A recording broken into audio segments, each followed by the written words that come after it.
So 1974 was the last time Congo DR qualified for the World Cup, and something bizarre happened. Now, sometime around the 84th minute, Brazil had a free kick against Congo DR, and just as they were about to take that kick, Congo defender Mwepu Lunga left the wall and kicked the ball out. He got a yellow card for that, and the world watched in amazement, in disbelief. What is going on here? Doesn't he know the rules of football? Doesn't he know he's not supposed to do that? BBC commentator John Motson described it as a moment of African ignorance because the world felt these black Africans did not know the rules of football. But imagine if that free kick goal could have been the difference between life and death for you as a player, between going back home and being in exile as a player. Then your mind tells you things you should do that your brain cannot, should I say, comprehend. And that was the case of Congo at that World Cup. My name is China Ikwereman Acheru, and I'm Nigeria's #1 storyteller. So Congo was at the World Cup as African champions. When they beat Zambia 2-0 in the AFCON final 3 months earlier, the president of the country, Mobutu Sese Seko, was so excited. He hosted the team to dinner and presented them with cars and houses as gifts. Now, the plan was go to the World Cup and conquer.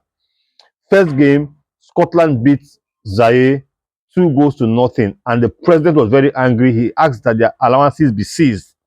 Second game, Yugoslavia beat Zaire 9-0, and all hell was let loose.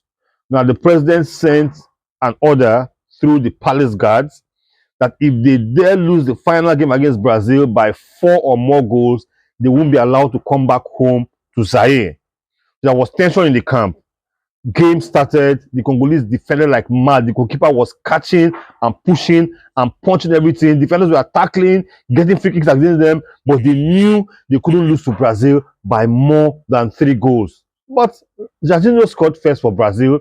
Then Revelino scored early in the second half. Then in the 79th minute, Valdomiro scored 3-0.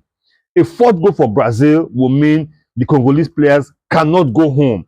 In the 84th minute, Brazil got a free kick, a direct kick. If this ball goes in 4-0, then the president will carry out his threats. Now, in that moment of madness, Mwepu Lunga, he left the wall and kicked the ball out.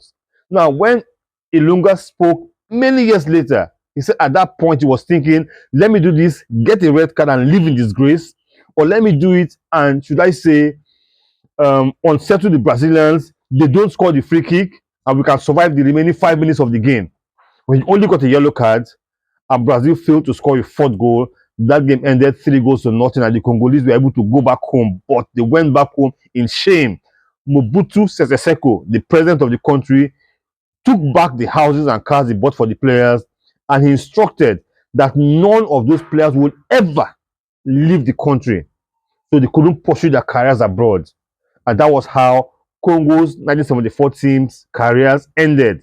That was clearly the best African team at that time, but 3 World Cup games, 2-0, 9-0, and 3-0, confined them to the dustbin of shame in Congo.